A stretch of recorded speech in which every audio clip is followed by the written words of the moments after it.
Dr. Sarah Chen stared at the massive holographic projection floating above her laboratory desk, her dark eyes reflecting the swirling patterns of what appeared to be mathematical equations, except they weren't any equations she'd ever seen before. After 15 years as Earth's leading xenobiologist and 5 years as the head of the Global First Contact Initiative, she thought she'd seen everything. She was wrong. "Play it again," she commanded, her voice steady despite the excitement building in her chest. The AI assistant complied, and the message from deep space repeated itself. The patterns shifted and swirled, forming complex geometric shapes that somehow conveyed meaning. A language based purely on mathematical principles. "They're coming," she whispered to herself. "They're actually coming." The Nexians had made contact 3 months ago, their first transmission shocking the scientific community with its elegant complexity. Unlike other potential alien signals that had been detected over the years, this one was impossible to dismiss as natural phenomena. It was deliberate, precise, and absolutely artificial. The morning they were scheduled to arrive, Sarah stood on the observation platform of the newly constructed First Contact Center in Nevada, surrounded by military personnel, government officials, and fellow scientists. The air buzzed with anticipation and more than a little fear. Dr. Chen, General Martinez approached, his uniform pristine despite the desert heat. "Are you certain about these coordinates? The brass is getting nervous." Sarah nodded, not taking her eyes off the sky. "The mathematics was precise, General. They'll be here." As if on cue, the air above them began to shimmer. A perfect circle of distorted space appeared, expanding outward like ripples in a pond. The assembled crowd gasped collectively as a ship emerged, if you could call it a ship. It looked more like a crystalline structure, its surfaces reflecting the morning sunlight in impossible angles. "My God," someone whispered behind her. Sarah couldn't help but agree with the sentiment. The crystal ship descended with mathematical precision, touching down exactly at the designated coordinates. For several long moments, nothing happened. Then, a section of the crystal seemed to simply phase out of existence, revealing the beings within. The Nexians were tall, easily 7 feet in height, with bodies that seemed to be composed of interconnected geometric shapes. Their outer layer shifted and changed like liquid crystal, and where humans had faces, they had what appeared to be complex mathematical formulas swirling in 3-dimensional space. The first Nexian to step forward moved with perfect efficiency, not a single motion wasted. When it spoke, its words were translated through the universal translator Sarah and her team had worked frantically to prepare. "We greet you with optimal efficiency, humans of Earth. We are the Nexians, and we have come to evaluate your species' capacity for logical advancement." Sarah stepped forward, her practiced greeting forgotten in the face of such an extraordinary statement. "I'm Dr. Sarah Chen, lead xenobiologist and head of Earth's First Contact Initiative. What do you mean by evaluate?" The Nexian's surface rippled, mathematical symbols swirling faster. "Your species presents an anomaly in our galactic surveys. You've achieved significant technological advancement despite operating on clearly illogical principles. This requires investigation." Sarah felt her scientific excitement fade slightly. There was something in the Nexian's tone, or perhaps the way its symbols arranged themselves, that suggested more than mere curiosity. "I'm not sure I understand," she said carefully. "What illogical principles are you referring to?" "Your species makes decisions based on insufficient data. You act on what you call intuition and gut feelings. You allow emotional responses to override logical conclusions. Yet somehow you progress. This defies mathematical probability." The other scientists behind Sarah shifted uncomfortably. General Martinez's hand drifted closer to his sidearm. "Perhaps," Sarah suggested, "what you see as illogical has its own kind of logic. Human intuition has led to many of our greatest discoveries." The Nexium's surface froze for a moment, then erupted in a cascade of complex equations. This statement itself demonstrates the paradox. You attempt to apply logic to defend illogic. We must understand this contradiction. Over the next several hours, as formal diplomatic protocols were established and the Nexian delegation was shown to their specially prepared quarters, Sarah couldn't shake a growing sense of unease. The Nexians were clearly advanced far beyond human technology. Their ship alone demonstrated that. But there was something almost rigid in their pursuit of pure logic, something that felt fundamentally at odds with human nature. That evening, as she reviewed the day's recordings in her lab, Sarah received an urgent message. The Nexians had submitted their first official proposal to Earth's governments. As she read it, her blood ran cold. The aliens wanted to conduct a series of experiments on human decision-making processes. They'd proposed subjecting volunteer humans to complex problem-solving scenarios while monitoring their brain activity. Normal enough, except for one detail. They wanted to compare unmodified humans with humans whose emotional responses had been temporarily suppressed through Nexian technology. They want to prove that humans would be better off without emotions, Sarah murmured, reading through the proposal again. They think they're doing us a favor. She glanced at the small photo on her desk, her daughter Emily, laughing as she played in the rain. The image captured pure joy, something that couldn't be quantified or reduced to mathematical equations. Would the Nexians see this as inefficient, a waste of time and energy? The implications were staggering. If the Nexians decided that human emotions were holding back their species' development, what would they do? Would they offer to help humanity become more logical? Would they insist on it? Sarah opened a new file on her computer and began typing rapidly. If the Nexians wanted to understand human decision-making, she would give them something to study. But first, she needed to prove that human emotion, human intuition, wasn't a weakness to be eliminated, but a strength to be understood. As she worked through the night, the crystal ship gleamed in the moonlight outside her window, its perfect geometric shapes, a reminder of the clash of perspectives that was about to unfold. Humanity's first contact with an advanced alien species wasn't going to be about exchanging technology or sharing cultural achievements. Instead, it was going to be a defense of the very things that made them human. The game was on, and the stakes couldn't be higher. Sarah's lab had never felt more crowded. Banks of new monitoring equipment, a bizarre fusion of human and Nexian technology, lined the walls. The crystalline structures pulsed with mathematical equations that hurt her eyes if she looked at them too long. But it wasn't the equipment that made the space feel claustrophobic. It was the presence of lead researcher HFY hovering near her shoulder like a geometric ghost. "Your testing parameters are inefficient, Dr. Chen," the Nexian stated, its surface rippling with disapproval. "You insist on including too many variables." Sarah took a deep breath, reminding herself to stay patient. Those variables are essential parts of human problem-solving. We can't just reduce everything to pure mathematics. That is precisely the fallacy we aim to correct. The door opened, saving Sarah from having to respond. Dr. James Rodriguez, her longtime colleague and friend, entered with the first group of volunteers for the Nexian experiments. 5 people, all carefully selected from different backgrounds and professions: a firefighter, a kindergarten teacher, a chess grandmaster, a trauma surgeon, and a professional musician. "Welcome, everyone," Sarah said, forcing a smile. "Thank you for participating in this historic study." The volunteers looked nervously at NEX 472, who began explaining the testing procedures with mathematical precision. The Nexian technology would monitor their brain activity while they attempted to solve a series of increasingly complex problems. Half of the tests would be performed normally, while the other half would be conducted under the influence of what the Nexians called logical enhancement, a temporary suppression of emotional responses. "The process is completely safe," NEX 472 assured them, though its tone held no warmth or empathy. "You will experience optimal cognitive function without the interference of emotional impulses." Maria Garcia, the kindergarten teacher, raised her hand. "But how will I teach without emotions?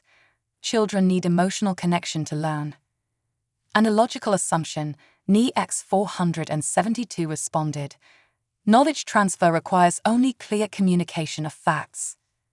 Sarah watched Maria's face fall and felt her own frustration growing.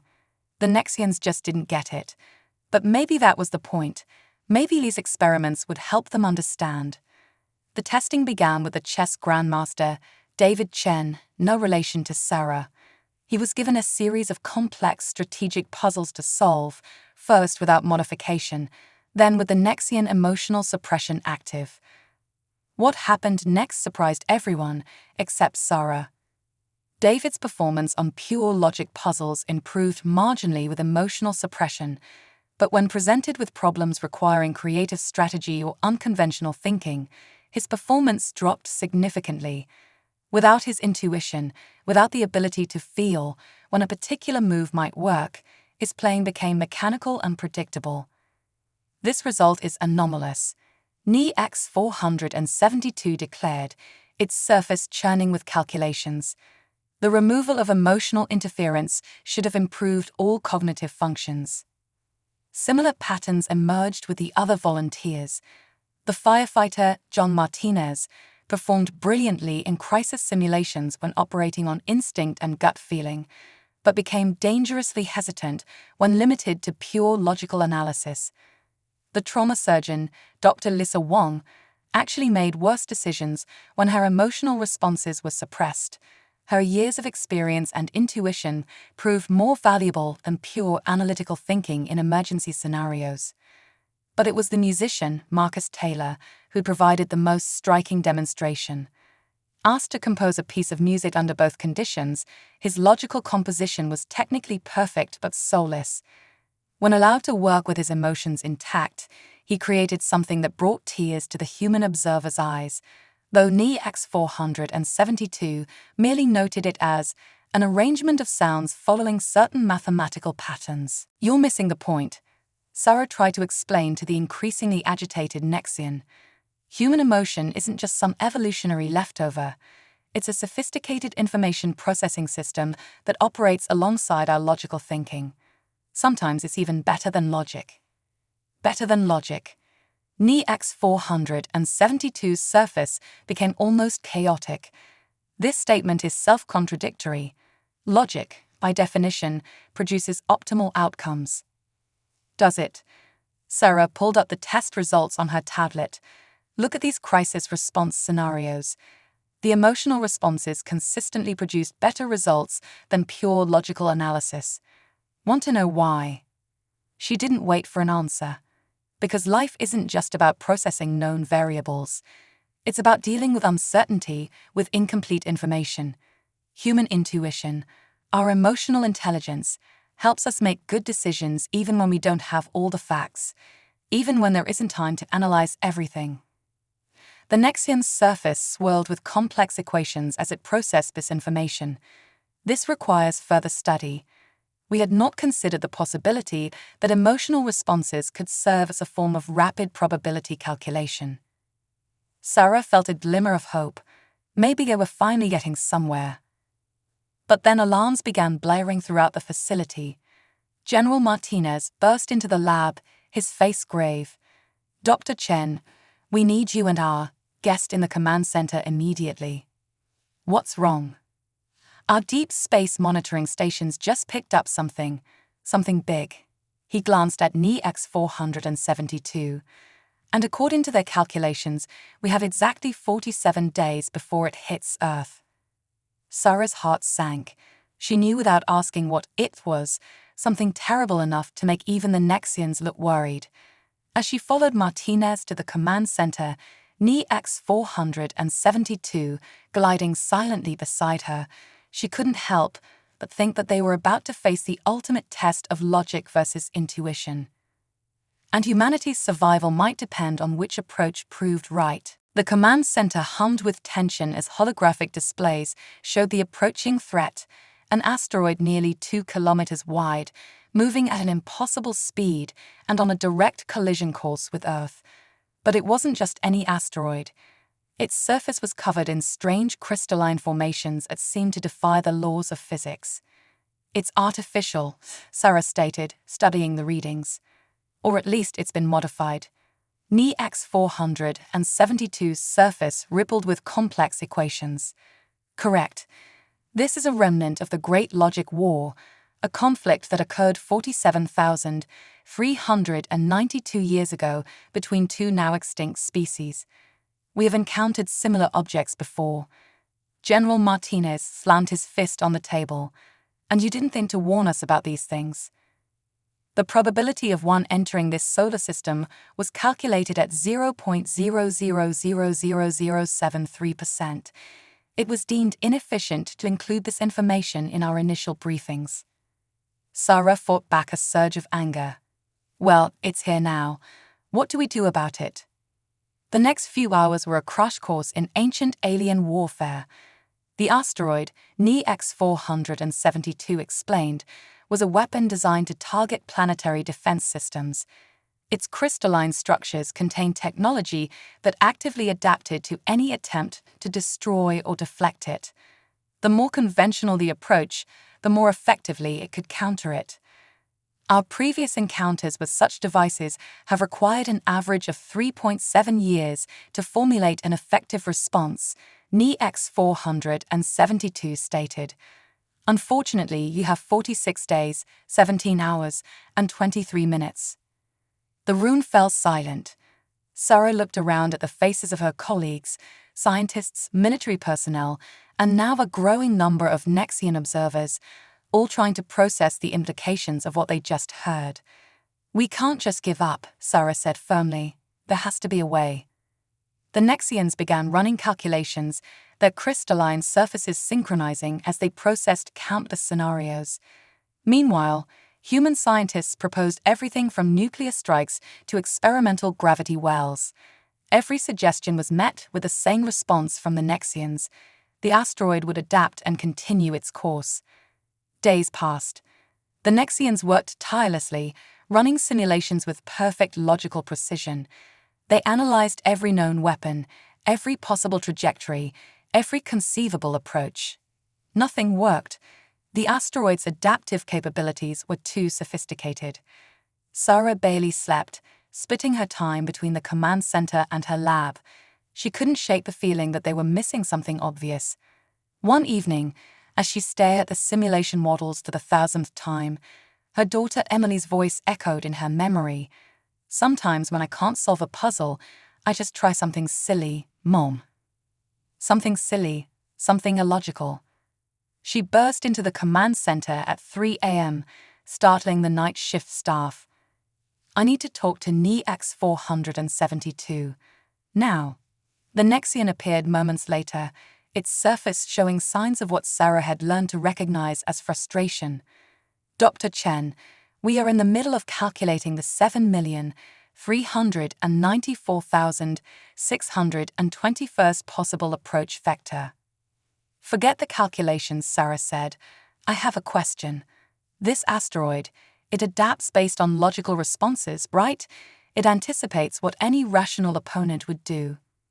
Correct. Its defensive systems are programmed to counter any logically optimal attack strategy. So what if we did something completely illogical, something no rational being would ever try?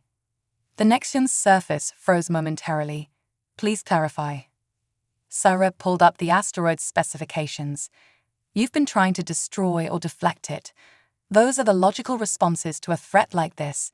But what if we tried to communicate with it? Communicate? It is a weapon, not a sentient being. But it thinks like one, or at least it anticipates thinking patterns. It's designed to counter logical strategies.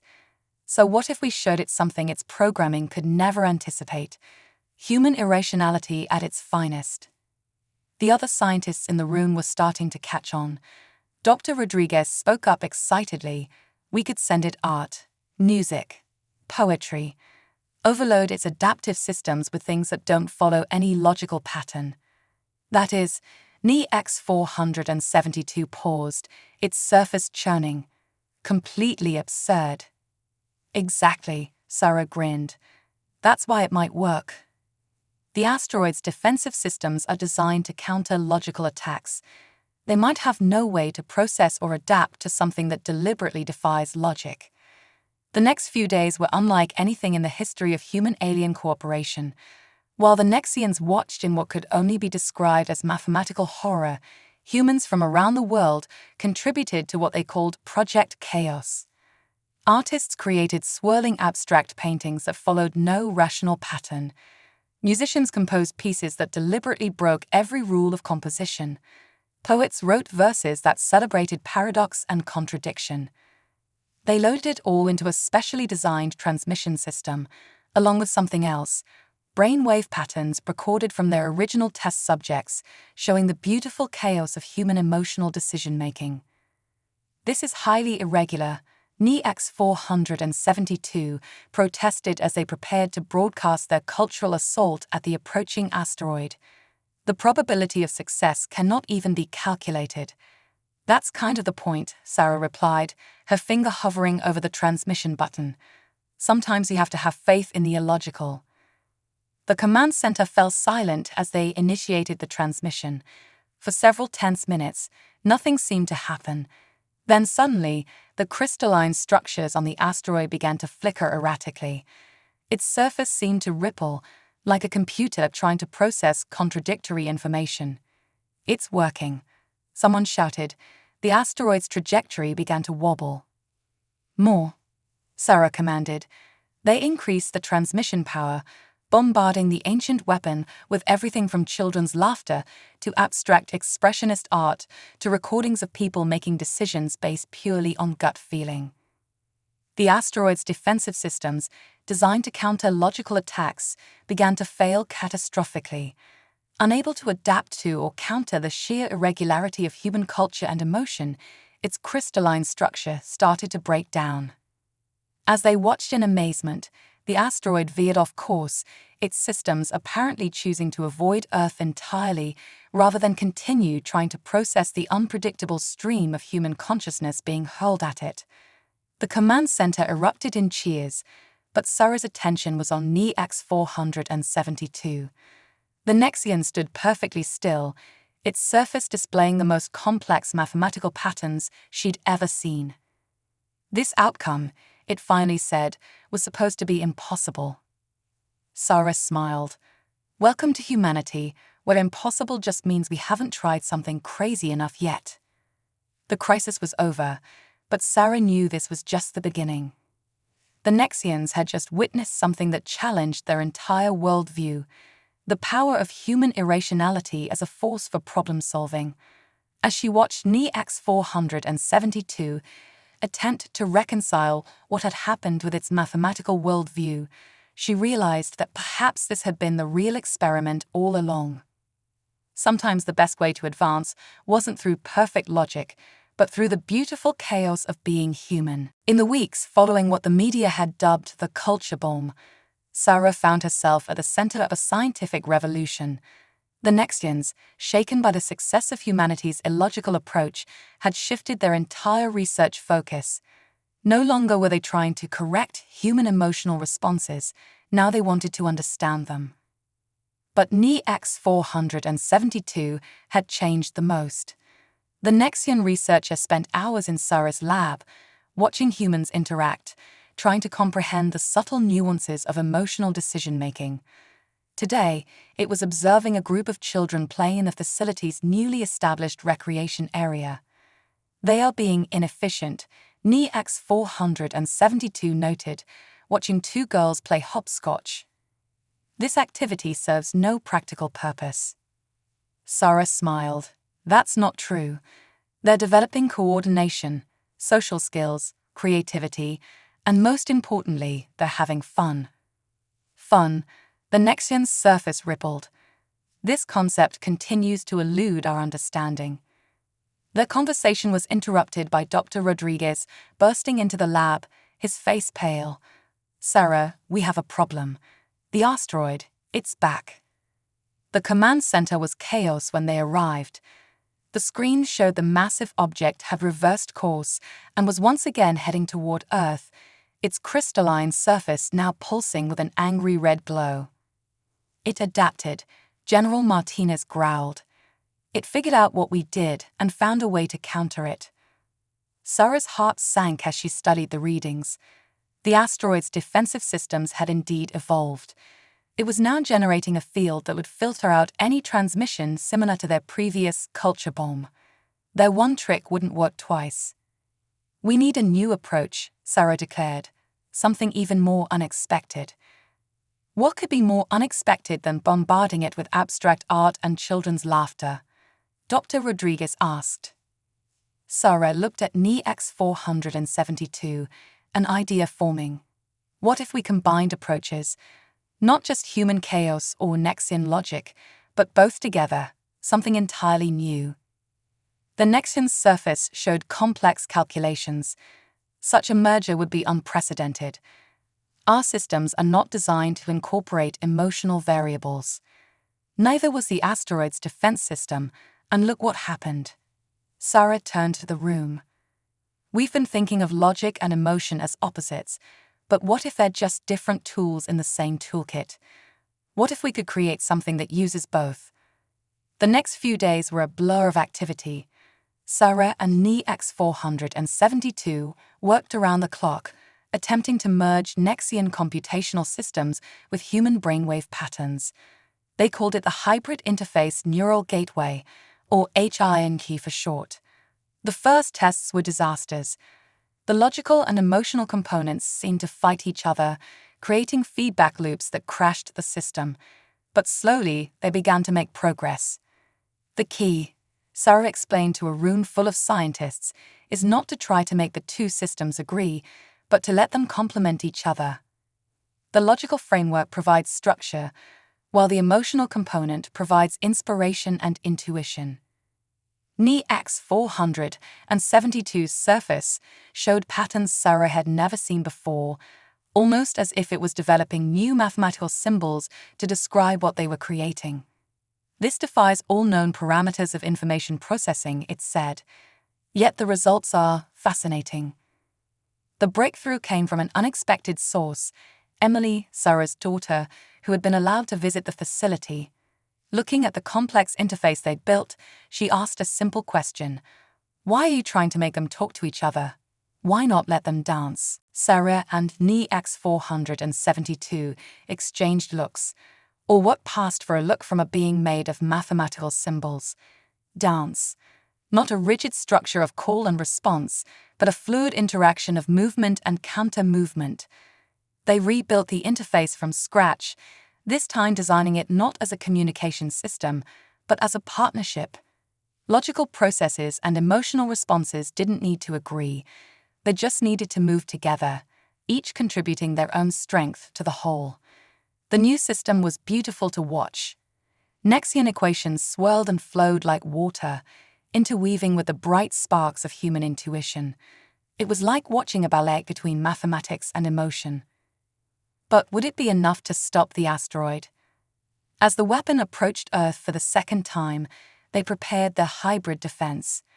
This time, instead of just broadcasting human chaos, they sent a complex dance of logical proofs and emotional resonance. The asteroid's defenses encountered something they couldn't categorize, neither purely logical nor purely chaotic, but a new form of information altogether. The effect was immediate and spectacular. The asteroid's crystalline surface began to pulse with multiple colors, its defensive systems trying to adapt to something that didn't fit any known pattern. It was like watching a computer try to solve a poem, or emotions trying to quantify themselves. "It's working," Sarah exclaimed, watching the readings. "The asteroid can't adapt because it can't predict what we'll do next. Even we don't know what the system will do next." NEX 472's surface was almost hypnotic as it processed the events. "This is more than just an effective defense," it said slowly. "This is evolution. We are witnessing the birth of a new form of intelligence." The asteroid's defensive systems, unable to cope with the hybrid assault, began to shut down. Its trajectory shifted, then shifted again, as if it was dancing with their signal. Finally, in a display that would be studied for years to come, it began to transform. The weapon's crystalline surface reformed itself, creating new patterns that mimicked the hybrid signals it was receiving. It was no longer trying to attack, It was trying to understand. "Look," Sarah breathed, pointing to the readings. "It's not just adapting anymore. It's learning. We're not just stopping it. We're changing it." The command center watched in awe as the former weapon settled into a stable orbit around Earth, its surface now displaying a constantly shifting pattern of logical and emotional signals. It had become something entirely new, a monument to what could happen when different forms of intelligence learned to work together. As the celebration erupted around them, Sarah turned to NEX 472. "So, still thinking motions are inefficient?" The Nexian's surface showed what Sarah could have sworn was amusement. Perhaps efficiency is not the only measure of value. Perhaps there is logic in emotion after all.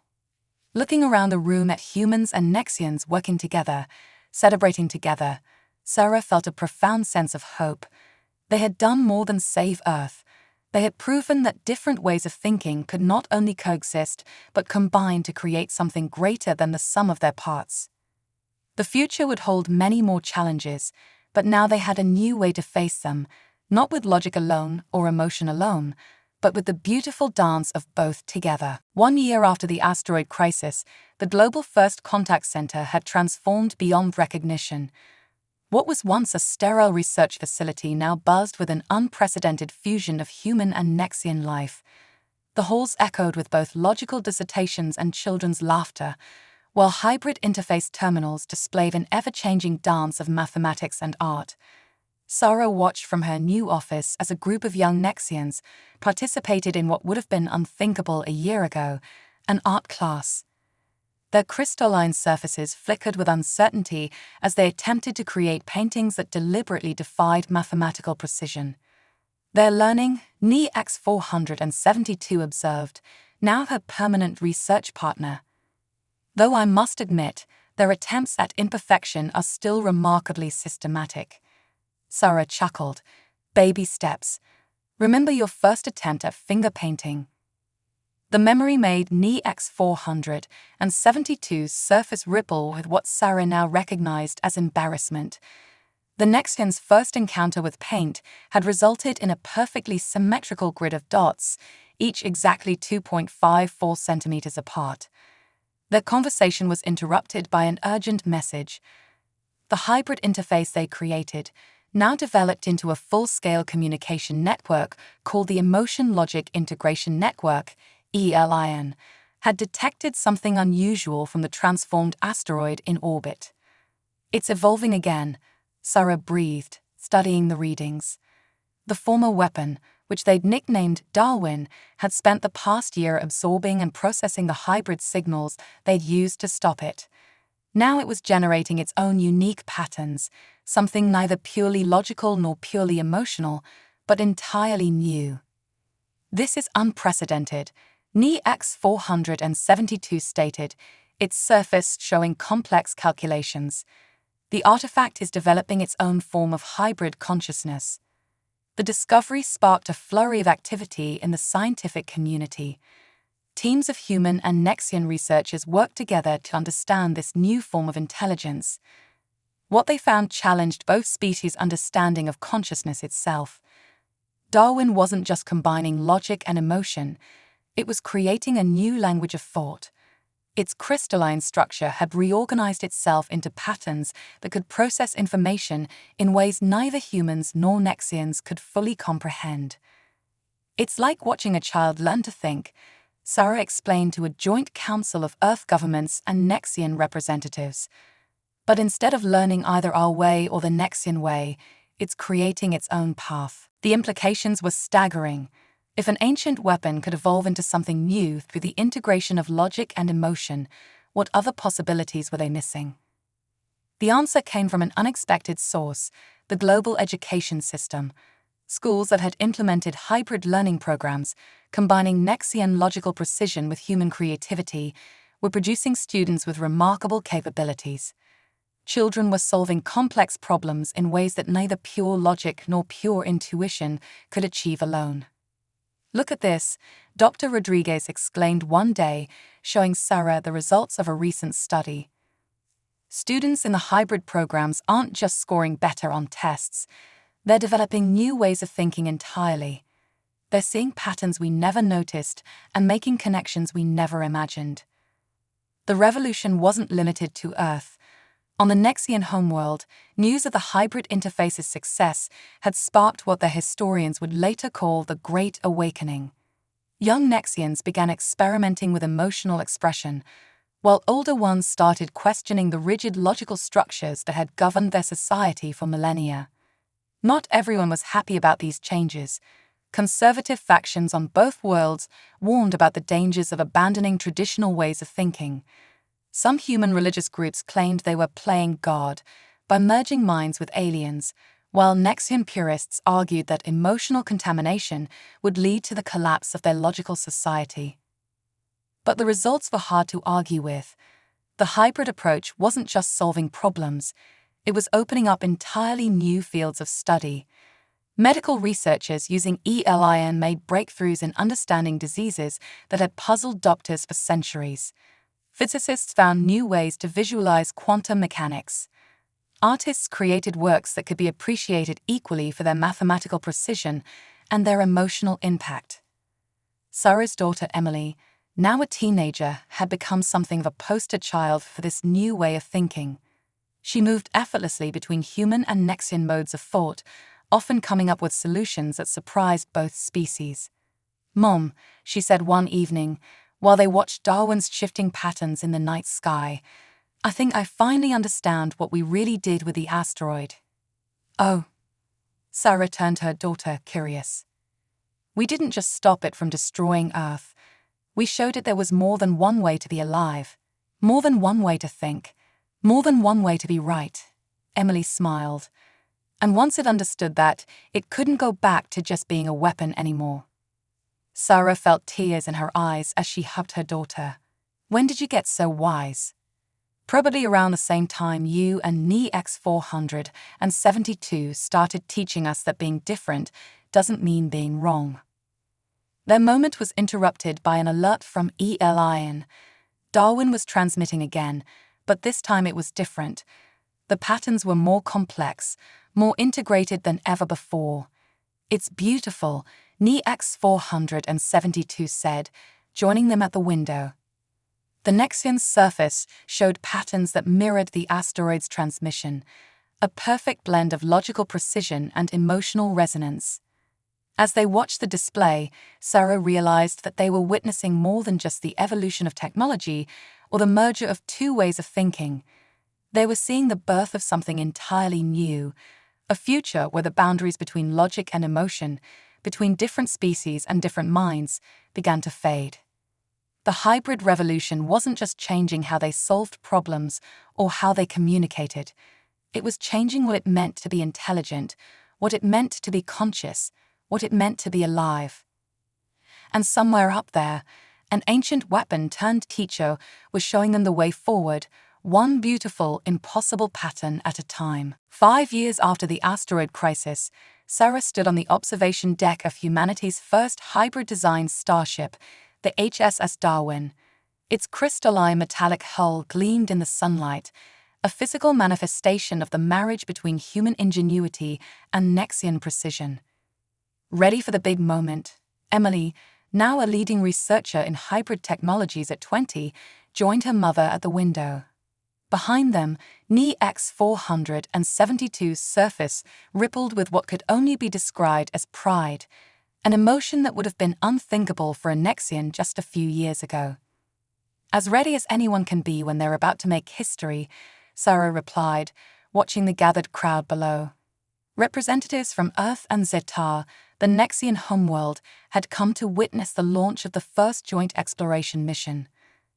The ship itself was a marvel. Its hybrid systems allowed it to think and adapt in ways no previous vessel could, combining logical precision with intuitive leaps.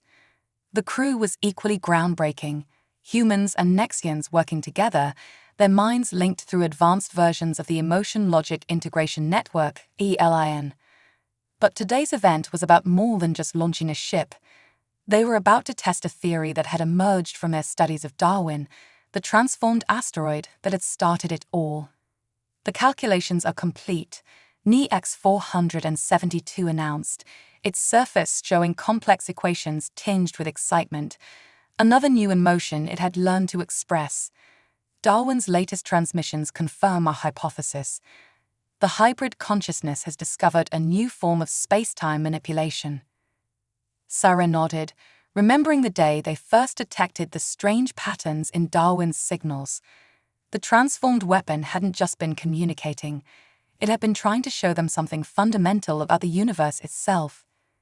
To think, Emily mused, all those years of trying to develop faster-than-light travel through pure physics or pure mathematics, and the answer turned out to be in the space between logic and intuition.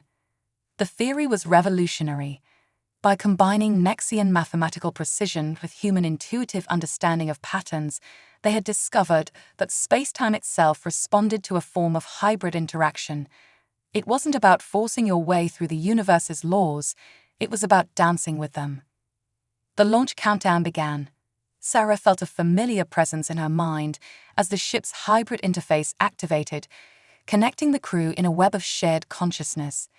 It had taken years of refinement to reach this point, where humans and Nexians could share thoughts and feelings without losing their individual identities.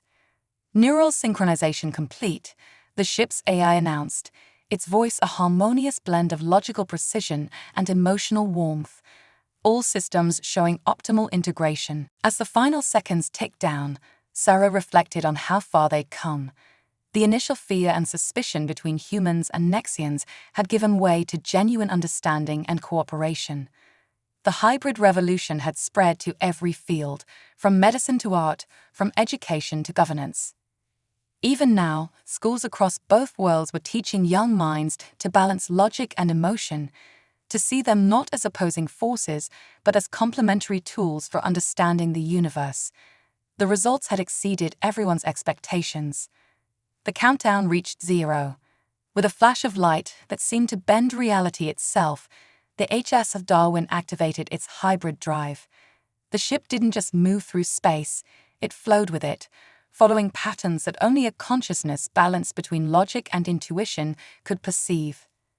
"It's working," Emily exclaimed, watching the readings. "The hybrid field is stable. We're actually doing it." Through the viewscreen, they watched as space itself seemed to dance around them. The ship wasn't fighting against the universe's laws. It was working with them, finding the natural rhythms and patterns that had always been there, waiting to be discovered by minds capable of seeing them. As they accelerated beyond anything previously thought possible, Sarah felt something new through the neural link, a sense of wonder shared equally between humans and Nexians. For perhaps the first time, both species were experiencing the same emotion in exactly the same way. "We're receiving a transmission," the AI announced. "It's from Darwin." The asteroid's message displayed across their screens, a beautiful symphony of mathematics and emotion that brought tears to Sarah's eyes. It wasn't just congratulating them, it was showing them what came next. "Look at these patterns," NEX 472 said softly. "They suggest the existence of others. More species, more ways of thinking, more possibilities we haven't even imagined yet." Sarah understood. What they'd achieved wasn't an endpoint, it was a beginning. Their hybrid approach hadn't just solved the problem of faster-than-light travel, it had opened the door to a whole new way of exploring and understanding the universe. "Mom," Emily said, pointing to a new set of readings, "I think Darwin is trying to tell us something else. These patterns, they suggest that consciousness itself might be the key to everything. Not human consciousness or Nexian consciousness or even hybrid consciousness, but all of it together. Like the universe itself is one big dance between logic and emotion, order and chaos, structure and freedom." Sarah looked at her daughter. This child of two worlds who had grown up never seeing the boundaries that had once seemed so insurmountable. Then she looked at NEX 472, who had evolved from a purely logical being into something wonderfully more complex. Finally, she looked out at the stars, seeing them not as distant points of light, but as partners in an endless dance of discovery. Well, she said, smiling as a hybrid drive carried them toward their first destination, I guess we better learn some new dance steps. The HSS Darwin soared through space, carrying with it the hopes and dreams of two species that had learned to be more than the sum of their parts. Above Earth, the asteroid called Darwin continued its eternal dance, sending out its messages of possibility to anyone ready to learn that the greatest adventures begin when we stop trying to choose between logic and emotion, and learn instead to embrace them both. And somewhere in the vast expanse of space, other forms of consciousness waited to join the dance, ready to add their own steps to the universe's greatest story, the story of minds learning to think in new ways, of barriers breaking down, of differences becoming strengths. The story of evolution itself, not just of bodies or minds, but of understanding. The story that began with a simple question about human fertility and ended with the discovery that the universe itself was waiting for someone to understand that every form of thinking, every way of being, had its place in the grand dance of existence. The hybrid revolution wasn't over. In many ways, it was just beginning.